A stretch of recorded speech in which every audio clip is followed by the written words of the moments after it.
단순한 멜로디, 버지니아 울프. 그 그림으로 말하자면 빅토리아 여왕이 아주 젊었던 시기에 그려진 것이라고 배우지 못한 사람들이 추측하는 그런 풍경화의 하나였다. 그리고 젊은 부인들이 석탄통 같은 모양의 밀짚 모자를 쓰는 것이 당시의 유행이었다. 세월의 흐름이 페인트의 모든 이연매와 고르지 않은 부분을 매끄럽게 만들었으므로 캔버스는 레크같이 광택이 나는 얇은 층으로 덮인 것 같아 보였는데 한쪽은 아주 엷은 청색의 또 한쪽은 아주 짙은 다갈색의 어두운 색조를 띠고 있었다. 그것은 황야의 그림으로 대단히 아름다운 그림이었다. 아무튼 카슬레이크 씨는 그 그림이 퍽 아름답다고 생각했는데 그 이유는 그가 그것을 볼 수 있는 모퉁이에 들어섰을 때 그것이 그의 마음을 가라앉히고 진정시키는 힘을 가졌기 때문이었다. 그에게는 그 그림이 아직 안정되지 않은 자신의 남은 감정을, 이런 파트에서 그렇게 산만하고 혼란스러웠던 그의 감정을 평정 상태로 회복시켜주는 것 같았다. 그것은 마치 사람들이 도박을 하고 재주넘기를 하고 욕설을 하고 소매치기를 하고 물에 빠진 사람을 구해주고 그리고 놀라운 묘기를 부리고 있을 때 한 명의 바이올린 연주자가 더할 나위 없이 조용한 영국의 옛 가곡을 연주하고 있는 것과 같은 것이었다. 그는 이런 자리에서 그가 해야 할 역할을 해낼 수가 없었다. 그가 겨우 할 수 있었던 것은 웸블리 박람회가 대단히 지루했으며 성공적이 아니라고 생각한다는 것 등의 그 비슷한 이야기를 하는 것뿐이었다. 미어웨더 양은 그의 말을 듣고 있지 않았다. 어쨌든 그녀가 꼭 들어야 할 이유는 없지 않은가. 그녀는 그녀의 역할을 해냈다. 그녀는 한두 번 약간 서투른 재주 넘기를 했다. 말하자면 화제를 웸블리 박람회에 관한 이야기에서 메리 여왕의 품성에 관한 이야기로 갑자기 건너뛰었던 것이다. 그녀는 메리 여왕의 품성이 고귀하다고 생각한다고 했다. 물론 그녀가 실제로 그런 생각을 하지는 않았다. 카슬레이크 씨는 황야의 그림을 보면서 이를 확신했다. 모든 인간의 내면은 매우 단순하다고 그는 느꼈다. 메리 여왕과 미어웨더 양, 그리고 자기 자신이 그 황야에 있다고 생각해보자. 때는 일몰 후의 늦은 저녁이었고 그들은 놀이치로 되돌아가는 길을 찾아야 했다. 곧 그들은 모두 다 아주 자연스럽게 대화를 나누고 있을 것이다. 그는 그것을 조금도 의심치 않았다. 자연에 관해서 말하자면 그보다 더 깊이 자연을 사랑한 사람은 없을 것이다. 만약에 그가 메리 여왕과 미어웨더 양과 함께 걸어가고 있었다면 그는 자주 침묵을 지켰을 것이고 틀림없이 그들 두 사람도 그랬으리라고 그는 생각했다. 조용히 그들의 상념을 띄고 올리면서 여기서 그는 그림을 다시 보았다. 그는 행복하면서도 훨씬 더 소박하고 의기양양한 세상을 들여다보았다. 그것은 또한 여기보다 훨씬 더 단순한 세상이었다. 그가 바로 이런 생각을 하고 있을 때 예쁜 노란색 드레스를 입은 메이블 웨어링이 자리를 떠나는 것이 보였다. 그녀는 생기 있게 보이려 한 모든 노력에도 불구하고 긴장된 표정과 불만스러운 굳은 눈빛으로 보아 흥분한 것 같았다.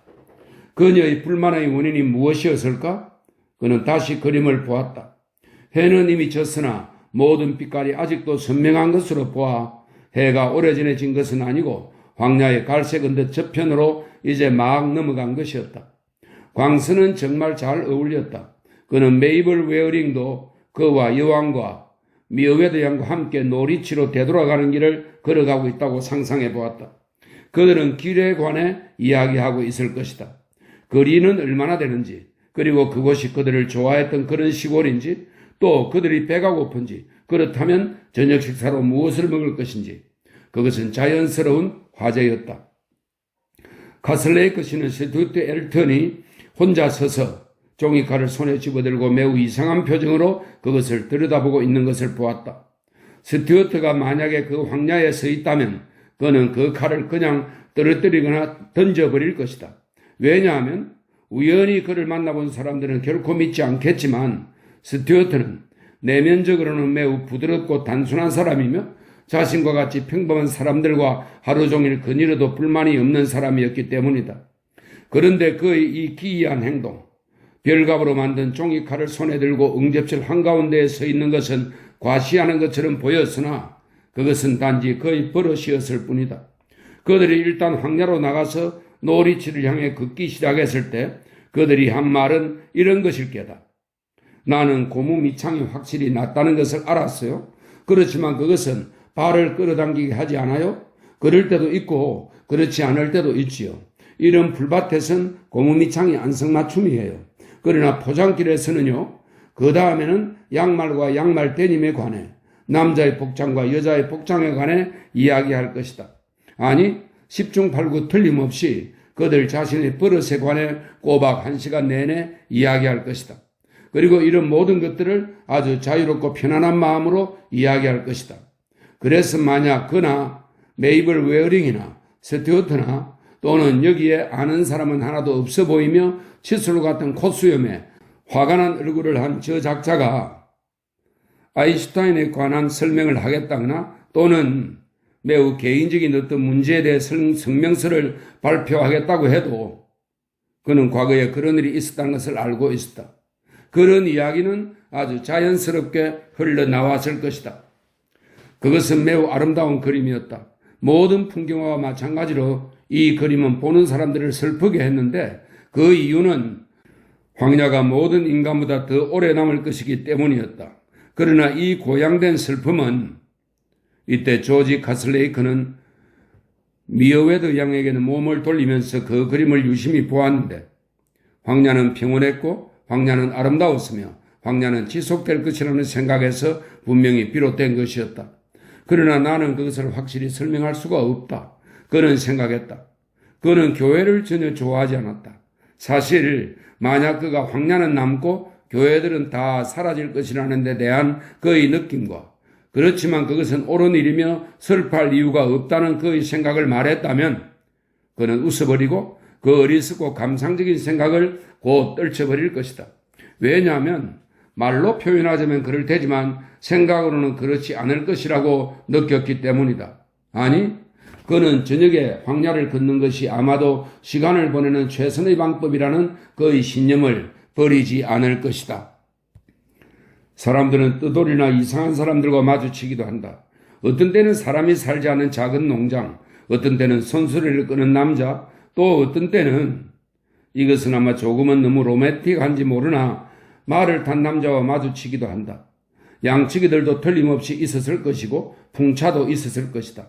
혹 그런 것들이 없었다 하더라도 하늘을 배경으로 한 관목의 숲 또는 차이를 조화시키고 인간으로 하여금 신을 믿게 하는 그런 힘을 지닌 다시 한번 그런 어리석은 낱말들의 몸을 부르러 떨었다.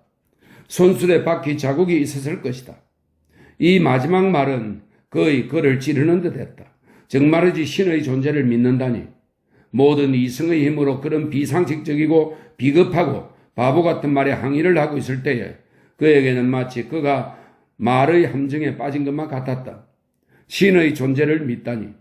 그가 믿은 것은 메이블 웨어링, 스튜어트 엘튼 그리고 영국의 여왕과 같은 사람들과 함께 나누는 황야에 대한 그런 문제에 관한 사소하고도 소박한 대화였다. 그는 적어도 그들과 많은 공통점, 장화, 배고픔, 괴로움, 피로감을 느끼고 있다는데 큰 위안을 느꼈다. 그러나 그때 그는 스튜어트 엘튼이 예를 들어 말을 중단하거나 또는 침묵에 빠진 것을 상상할 수 있었다. 만약 당신이 그에게 무슨 생각을 하고 있습니까? 라고 물었다면 아마도 그는 아무 말도 하지 않았거나 또는 진실이 아닌 말을 했을 것이다. 아마도 그는 진실을 말할 수 없었을 것이다. 카슬레이크 씨는 다시 그 그림을 보았다. 그는 무언가 요원한 느낌에 마음이 편치 않았다. 실로 사람들은 사물에 관해 생각했고 사물을 그림으로 그렸다. 사실 황야에 있는 이들 일행은 서로 간의 차이를 완전히 없애지는 못한다고 그는 생각했다. 그러나 여전히 남아있는 유일한 차이는 저 멀리에 황야의 수평선이 보였고 시야를 가로막는 집은 하나도 없었다. 그 유일한 차이는 근본적인 차이라고 그는 주장했고 또 이를 믿었다. 그것은 바로 그림을 그린 사람이 생각한 것, 스튜어트 엘튼이 생각한 것과 같은 것들이었다. 무엇에 관해서 생각했을까? 아마도 그것은 어떤 신념이었을 것이다. 어쨌든 그들은 계속해서 걸어갔다. 왜냐하면 걷는 것의 큰 장점은 아무도 아주 오랫동안 가만히 서 있을 수 없다는 것이기 때문이다.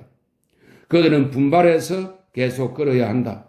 그리고 장거리를 건너서 오는 피로와 피로를 종식시키려는 욕망이야말로 가장 냉정하고 이성적인 사람들, 또는 사랑과 사랑의 고통으로 인해 마음이 산란해진 사람들에게까지도 그들의 마음을 귀가로 향하게 하는 절대적인 이유를 제공한다. 그가 사용하는 어구는 하나하나가 서글프게도 허위 신앙의 느낌으로 그의 귀에 울렸다. 귀가, 종교가들은 이 말을 전용해왔다. 그것은 천국으로 가는 것을 의미했다. 그의 사고로는 조금도 구겨지지 않고 주름지지 않고 또 타인이 사용해 빳빳한 풀기가 빠지지 않은 순수하고도 새로운 단어를 발견할 수가 없었다. 그가 메이블 웨어링, 스튜어트 엘튼, 영국의 여왕, 그리고 저기 사납게 튀어나온 눈에 고집스러운 저 남자와 함께 황야를 걷고 있을 때에는 언제나 그 아름다운 곡조의 옛 노래가 그쳤다. 어쩌면 사람들은 야외에서 어느 정도는 야성적이 되는지도 모른다. 갈정도, 발 뒤꿈치의 물집도 야성을 드러낸다. 그가 걷고 있을 때 주변 사물에는 견실함과 신선함이 있었다. 거기에는 아무런 혼란도 동요도 없었다. 아는 것과 모르는 것 사이의 구분은 연못의 가장자리처럼 뚜렷했다. 이쪽은 마른 땅이었고 저쪽은 물이었다. 이때 기이한 생각이 그의 머리에 떠올랐다. 물은 지구상의 인간들을 끄는 매력을 지녔다는 것이다. 스튜어트 엘튼이 그의 종이칼을 집어든 것, 메이블 웨어링이 주위를 둘러보다가 왈칵 울음을 터뜨린 것, 그리고 콧수염이 칫솔 같은 저 남자가 험한 눈으로 노려본 것은 그들 모두가 물이 있는 곳으로 가기를 원했기 때문이다. 그러나 물이란 무엇이었던가? 아마도 이해였을 것이다. 누군가 기적적으로 모든 전부의 자질을 이어받고 인간성의 모든 좋은 점을 다 갖춘 사람이 분명히 있을 것이다.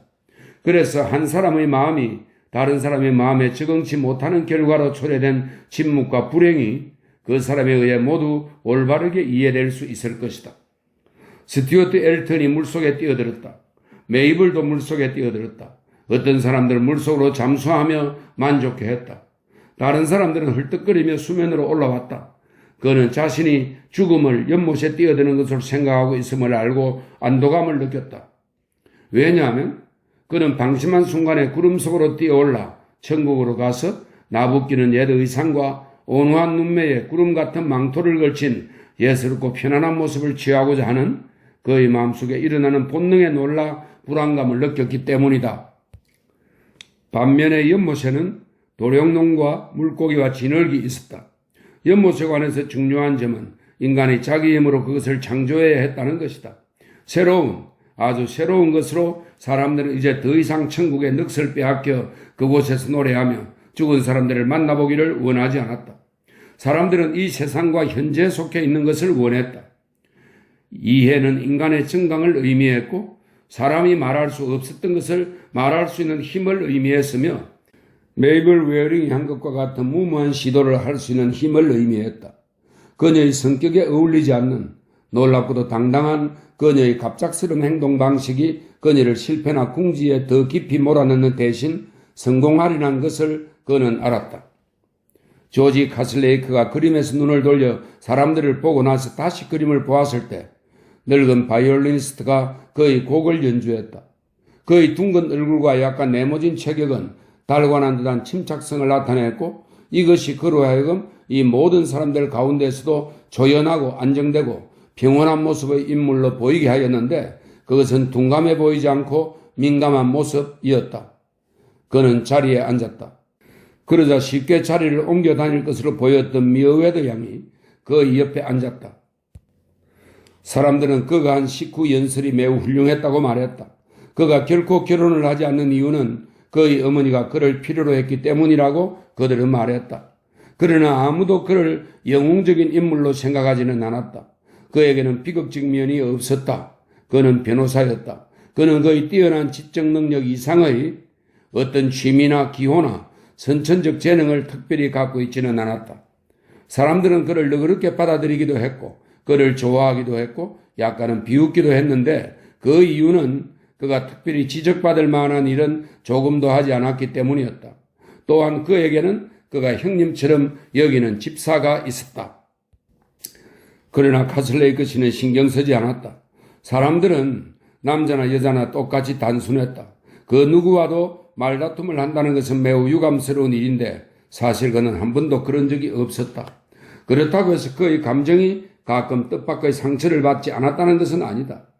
글로스트 가까이에 살고 있던 그는 대성당에 대해 웃을 만큼 과민한 반응을 보였다. 그는 대성당을 위해 싸웠고 마치 대성당이 그의 혈족관계나 되는 듯이 그것에 대한 비판에 붕괴했다. 그러나 그의 친형제에 관해서는 남들이 어떤 말을 하든 하고 싶은 대로 내버려 두곤 했다. 뿐만 아니라 누구든 그의 산책에 대해 비웃더라도 상관하지 않았다. 그의 성격은 대체로 원만했지만 부드럽지는 않았다. 그는 때로 느닷없이 그의 모난 성질을 드러내기도 했는데 그것은 대성당을 위해서였거나 또는 어떤 뚜렷한 부정행위에 대해서였다. 늙은 악사가 바이올린을 켰는데 그의 단순한 멜로디는 이러한 느낌을 주는 것이었다. 우리들은 여기에 있지 않고 황야에 있다. 우리는 놀이치로 되돌아가는 길을 걸어가고 있다. 여왕이 고귀하다고 말했던 예민하고 자기 주장이 강한 미어웨드 양은 자기가 믿지 않는 어리석은 얘기는 더 이상 하지 않는다는 조건으로 일행에 합류했다. 그녀는 그 그림을 바라보며 크롬 화파인가요? 라고 말했다. 좋아. 일이 잘 해결되어 그들은 계속 걸었다. 남은 거리는 6, 7마일쯤 될 것이다. 동시에 두 장소에 존재한다는 이 의식, 그것은 조지 카슬레이크에게 종종 일어났기 때문에 이에 관해서는 조금도 이상할 것이 없었다. 육체는 여기 런던의 응접실에 있지만 그 큰 거리상의 격리에도 불구하고 시골의 평화로움, 그 적나라한 소박함과 견실함과 기백이 그의 몸에 와닿는 것이다. 그는 다리를 쭉 뻗었다. 산들바람이 그의 뺨을 스치는 것이 느껴졌다. 무엇보다도 우리 모두가 겉으로는 다르나 이제 일체가 되어 있다고 그는 느꼈다. 우리는 길에서 벗어날 수도 있고 물을 찾아 헤맬 수도 있다. 그러나 우리 모두가 다 침착하고 호의적이며 신체적으로 편안하다는 것은 틀림없는 사실이다. 친애하는 그대여, 그 옷들을 모두 벗어버리시오. 그리고 그걸 한데 묶어버리시오. 그는 메이블 웨어링을 바라보며 생각했다. 그리고는 친애하는 스튜어트여, 당신의 영혼에 대해 그리고 당신의 영혼이 다른 사람의 영혼과는 아주 다르다는 것에 대해 걱정하지 마시오 하고 그는 생각했다. 눈을 부릅던 그 남자가 그에게는 단연 경이롭게 보였다. 이것을 말로 표현하는 것은 불가능하고 또 불필요한 일이었다. 이 작은 생물체들의 안달하듯 보이는 깜빡이 밑에는 항상 깊은 저수지가 있었다. 그런데 이 단순한 멜로디는 그 저수지를 표현하는 대신 그에 대해 무언가 괴이한 일을 했다. 거기에 잔물길을 일으키고 용해시켰다. 그로 하여금 출발하고 회전하여 인간 본성의 깊은 곳에서 진동케 했다. 그러므로서 상념은 언제나 이 연못으로부터 떠올라 인간의 뇌 속으로 부글부글 거품을 내며 흘러들어갔다. 상념의 반은 감정이었다. 상념은 그런 감정적인 특성을 지녔다. 그것을 분석한다는 것, 그것이 대체로 행복한 것이었는지 불행한 것이었는지 또는 즐거운 것이었는지 슬픈 것이었는지를 말하는 것은 불가능한 일이었다. 그의 소망은 모든 사람들이 동일하다는 것을 확인하는 것이었다. 만약 그가 이를 증명할 수만 있다면 그는 중대한 문제를 해결한 것이 된다고 그는 생각했다. 그러나 사실 그럴까? 그는 계속해서 그 그림을 들여다보았다. 그가 천성적으로 대립되고 다르고 대적관계에 있는 사람들에게 아마도 모순된 주장, 그들의 본성에 속하지 않는 단순성을 강요해보려 했던 것은 아니었을까? 예술에는 단순성이 있고 그림에는 그것이 있다. 그러나 사람들은 그것을 느끼지 않는다. 사람들이 같이 모여서 황야를 걸을 때의 심리 상태에서는 유사 집단의 의식이 만들어진다. 반면에 사람마다 자기를 돋보이게 하려 하고 자신의 관점만을 강하게 내세울 때 그러한 사교적 교류에서는 비유사 집단의 의식이 생성된다. 그러면 어느 쪽이 더 의미 있는 것일까? 그는 그가 특히 좋아하는 이러한 주제, 산책, 특히 서로 속이 다른 사람들이 놀이치를 향해 걸어가는 것을 분석해 보려 했다. 그는 곧 종달새, 하늘, 경치에 관해 생각했다. 걷는 사람의 생각과 감정은 주로 이러한 외부적 영향에서 조성된다. 걷는 동안 생각하는 것 중에 반은 하늘이었다. 만약 그 생각들을 화학적으로 분석해 본다면 그 속에는 어느 정도 미량의 색깔이 들어있고 몇 갤런이나 퀴트나 파인트에 해당하는 상당량의 공기가 들어있다는 것을 발견하게 될 것이다. 이것이 곧 그들을 공기처럼 더욱 경쾌하고 더욱 비인간적인 것으로 만들었던 것이다. 그러나 이 방에서 생각들은 마치 그물 속의 물고기들처럼 몸부림치고 서로의 비늘을 긁어내면서 있는 힘을 다해 지쳐가며 빠져나가기 위한 모든 노력을 하고 있었는데, 왜냐하면 생각한다는 것은 모두 온갖 장애물을 가능한 한 철저히 제치고 생각하는 사람의 마음으로부터 벗어나려는 노력이었기 때문이다. 모든 사회는 각각의 생각이 나타나는 대로 이를 포착하고 영향을 주고 강요하여 또 다른 생각에 굴복해 하려는 시도이다. 그는 모든 사람들이 현재 이러한 상황에 처해 있음을 알 수 있었다. 그러나 엄밀히 말해서 그것은 생각이 아니었다. 그것은 존재이고 자기 자신이었으며 여기에서 또 다른 존재들인 그들과 투쟁하고 있는 것이었다. 여기에 개인의 감정을 섞지 않은 그림 물감의 혼합은 없었다. 여기에서 담, 등불, 외부의 집들은 스스로 인간의 화신임을 자처하면서 인도주의를 강화했다. 사람들은 서로를 압박했고 서로의 아름다움을 없애버렸다. 혹은 이것이 상반되는 두 가지 뜻으로 표현되어 서로를 자극하고 놀랄만한 활기를 불러오고 서로를 빛나게 했다. 즐거움과 고통 중에 어느 것이 더 우리를 지배하는지 그는 말할 수가 없었다. 황야에서는 물론 그 답이 분명할 것이다. 그들, 미어웨드, 여왕, 엘튼, 메이블 웨어링, 그리고 그 자신. 그들이 걷고 있을 때 바이올리니스트가 연주를 했다. 그들은 서로의 비늘을 비벼서 빗겨버리기는커녕 지극히 편안한 마음으로 나란히 서서 헤엄쳐갔다. 그것은 아름다운 그림이었다. 대단히 아름다운 그림이었다. 그는 자신이 정말로 노폭 황야에 있었으면 하는 소망을 더욱더 강하게 느꼈다. 그때 그는 미어웨드 양에게 웸블리에 있는 그의 어린 조카에 관한 이야기를 들려주었다. 그가 그 이야기를 할 때 그녀는 그의 친구들이 늘 그랬듯이 조지 카슬레이크는 그녀가 지금까지 만나본 가장 교양 있는 사람들 중에 하나이지만 도무지 알 수 없는 사람이며 괴짜라는 느낌을 가졌다. 그가 무엇을 추구하고 있는지는 알 수가 없었다. 그에게 조금이라도 애정이 있을까 하고 그녀는 궁금해했다. 그녀는 그의 집사를 떠올리며 미소를 지었다. 그리고 그는 서둘러 자리를 떴고 그것이 그가 말한 전부였다. 다음 날 그는 위트링으로 돌아갔다.